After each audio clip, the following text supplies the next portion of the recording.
Hello, you're watching Hexas TV, and I'm talking to Stuart Bradshaw, who's the head of consumer marketing for EMEA for Plantronics. Is that right? That's right. It's a long job title. So Plantronics, we've actually chatted before in a previous Hexas studio, the famous Hexas sofa. That's right. Yeah. That was about a couple of years ago, and I've met one of your colleagues at Mobile Congress this year in Barcelona. Heard about a new headset there, Yep. but I gather you've just launched a new headset today, and there's another one about a couple of weeks ago. Is that right? That's right. Yeah. So why don't we just go straight in? You tell me about these new launches. Okay. Well, we got two headsets, as you said. The first one a couple of weeks ago was this new, smallest, in fact, lightest headset we've ever produced. Yeah, absolutely. We have it that is pretty small. black and in white. Okay. Like it. We call this Marque for no particular reason. That we thought it sounded good. And you can see the design of the your headset. other one's called Dave, is it? No, actually, no. It's Marque with a Q. Okay. QUE. But the headset design is what this is about, right? I mean, it kind of looks like a well-known smartphone device. I see. Are we allowed to we're say in that iPhone? sort of area. Well, you decide whether you're allowed to say it. We'll say iPhone. Okay. But it kind of complements most Android devices, as they also look quite like iPhones. So we're don't say that. trying to appeal to a wider market, right? The problem with headsets, as always, is, okay, it's Bluetooth, it's the technology, do I really want to wear it on my face? Well, if you're happy enough to pick up your device and wear that near your head, then we thought, well, maybe you'll be happy to wear this. We were over this before, sort of 2 years ago. Obviously, there was a time, let's say 5 years ago, where these things were quite ubiquitous, and you'd see people walking in the street, and you'd have a bit of a double take because you're wondering if they're schizophrenic talking to themselves, and that sort of thing. And then, through no fault of you or the broader industry, sort of public opinion was a little bit sort of sceptical towards people walking around with these headsets on. I think there's and the you look just have to deal with that. The look and feel has been one issue. So people, like you said. So this is reasonably subtle, understated type of thing, which is probably a good idea. But I also think the market didn't really move on. I mean, people thought these were good enough, so they were either legal in the car, it's good enough if I'm driving along, or wow, the noise cancellation is great, I can talk in a noisy environment. That's it. What we're trying to do now is add more features like listening to music, streaming audio. Okay, that's something that's quite a new feature, is it? Yeah, well, and it's also because these things are being bought for more than just voice. Yeah, I mean, definitely. Typically, it's apps and it's media that these things are being upgraded Yeah, well, I went to an HTC launch last week that was all about it being an audio phone. Exactly. And of course, now Apple have introduced this Siri technology. Yeah. Then there's a good place for us to be bringing voice back to the fore and saying, that's a very good point, actually. Why don't you start using your headset, being hands-free, but also controlling your device as well as having a call? So, for example, you can say, pick up the milk at 3 o'clock and leave it as a reminder. And right. At 3 o'clock, and you've presumably got a professional pretext for getting a 4S then, haven't you? Exactly, yes. I'm first on the list. And actually expense it. Anyway, we'll see about that. So, you've already pre-ordered, have you? I have. I've pre-ordered. Okay. Of course. You've got to have the latest gadgets, right? Yeah. No, but joking aside, obviously, if that Siri is all it's cracked up to be, exactly, yeah, and you can be useful. and you can interact with your phone a lot more with voice, then there's going to be more reason to leave it in your pocket and use one of these things. Exactly. Yeah, so we've embarked on this journey already. In fact, we brought out a product earlier this year, the M1100, with something called Vocalist, which, if you now look at what Siri offers, it's not dissimilar. So it's a service to enable you to listen and send emails and text messages, reminders. You can listen to weather and sports reports, all in a cloud-based kind of application. Right. Now, what Siri is offering is that sort of voice command functionality to do similar productivity type tasks. So we've kind of introduced that. A few people have bought a headset, obviously, and have tried it out and like the idea. But I think Apple being Apple, bringing that to the mass market. No one sort of introduces things to the general public better than Apple. We can't deny that they're good at that. So that's fine. I mean, you're not primarily an app company, so that's fine. No, we're not. We're not. But that's something that we're trying to do, is to try and extend the story, if you like, beyond just safe and legal in the car. There is more you can do with a headset. Well, that's true, because it's easy to view these as just a commodity. Exactly. Exactly. Whereas you want them to be a bit more of a sort of tool or a solution or whatever. So what we've decided to do with this particular headset is launch our first app, which is called My Headset. Oh, look, it even plays music. Like that. Point it that way would be best.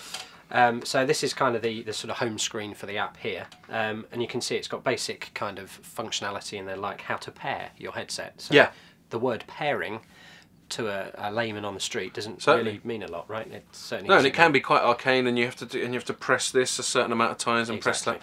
Yeah. So this takes that effort away and says, look, this is where you need to go to do that. And I gather, sorry if I'm sort of interrupting with what you're going to say anyway. That the iPhone app gives you this sort of guide, but the Android app does a bit more than that. That's right. It goes one step further, so you can auto pair. So as soon as you've launched the app, it will say pair me up. Just smartly deals with it all for you. You tried it earlier, right? And I did. There's one I prepared earlier, sort of Blue Peter style, and it did work just with one button press, I must say. So that's one element. The other element we like about this is sound check.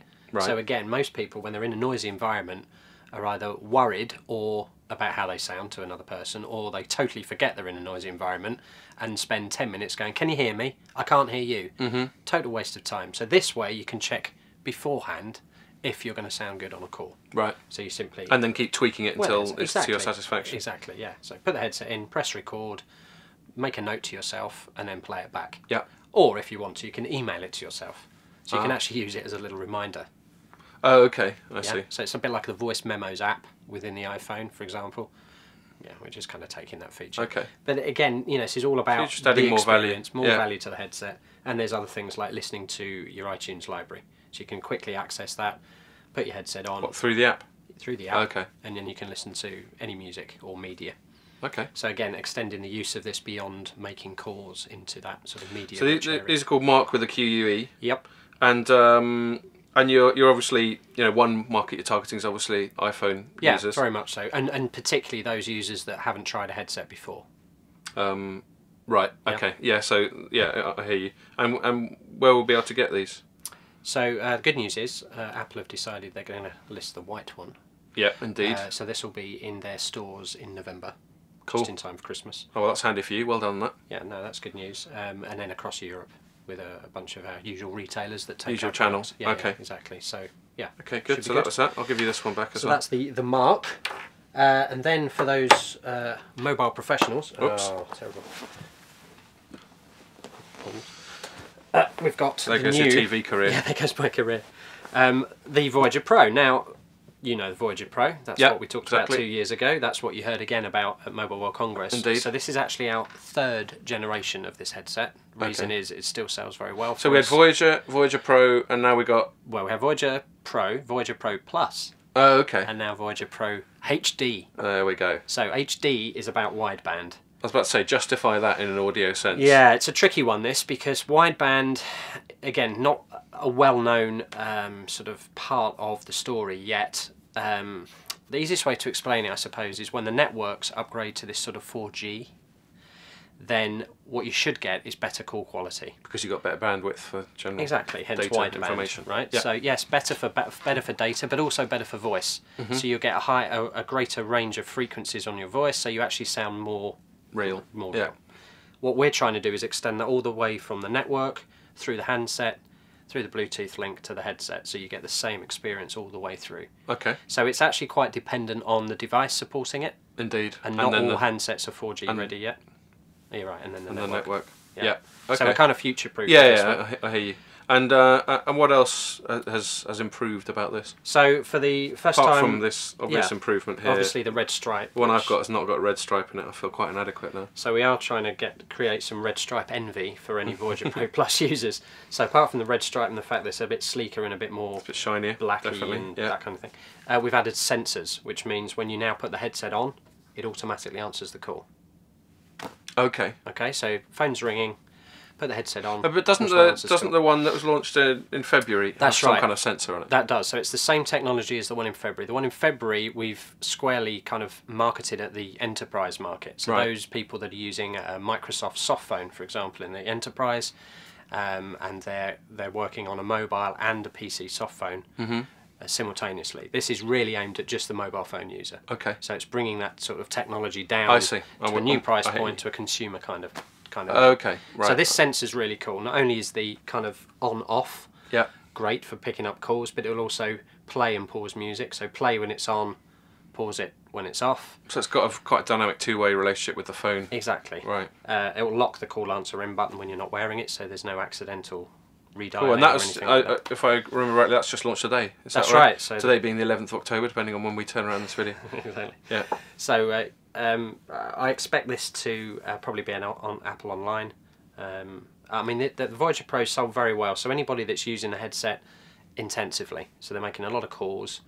This is and just remind me briefly. I mean, before we sort of move on and conclude, obviously most people would rather have a less intrusive thing where they haven't got a great big block of circuitry behind their ear. It's quite and different. All that sort of thing. Yeah. Why does one get this instead of that? This is really for all day wear, right? I mean, once this thing's on your ear, it's actually extremely comfortable. And a lot of people say, even though it might look big, it doesn't feel big, and you can kind of go along wearing it. And also with it being around your ear, it's likely to fall out as well. Exactly, yeah. So it really is for those kind of people that want intensive use and expect really good noise cancelling as well. That's why there's a long boom mic on it. Yeah. Okay, you're never going to get that performance on something so small. You can compensate for it with extra microphones or frequency equalizers and this kind of thing, but really, the closer the microphone is to your mouth, the better the quality is going to be. So it's horses for courses. This is great for popping in your ear and then taking out again. Indeed. This one for wearing for longer periods of time. More pro use, hence the name. Mobile pro user. Indeed.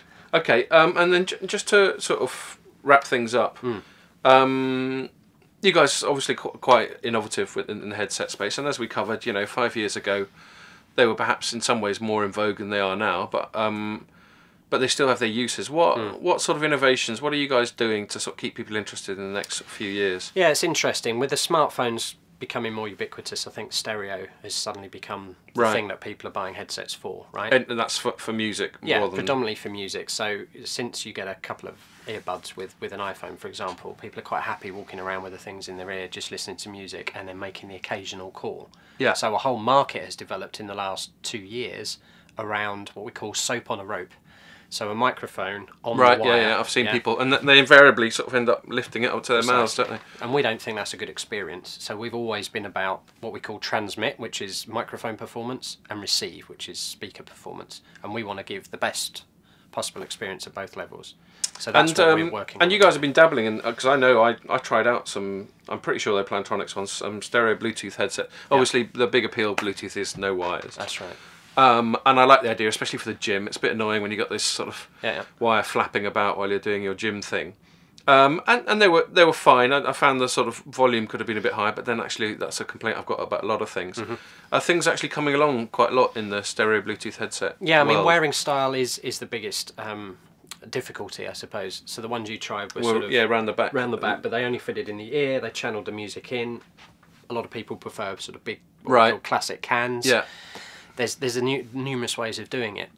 But the bigger ones, presumably you've got sort of battery life issues there, haven't you? Well, that's the problem. Yeah. So it's finding that kind of trade-off. So we're trying to come up with different solutions, I guess, to suit different people. Plus also, having that corded cool, because it seems to be cool to wear a corded stereo headset, right? Is it? Yeah. Okay. Seems to be, because the kind of earbud you might be able thing, to tell I'm not too clued up about what's cool. Really. But anyway, but with wireless freedom, I mean, that's what we're trying to aim for. So that's kind of where we're focusing our efforts right now. And so do you reckon we can expect something along those lines quite soon from you guys? Yeah, for sure. I mean, that's a growing market, no doubt. You talk to Apple and that's what they want in store, right? It's stereo products. So yeah, we've got to play there. Brilliant. All right, thanks a lot, Stuart. Great speaking to you. Pleasure, thanks. So I've been talking to Stuart Bradshaw from Plantronics. You've been watching Hexus TV. Join us for the next one.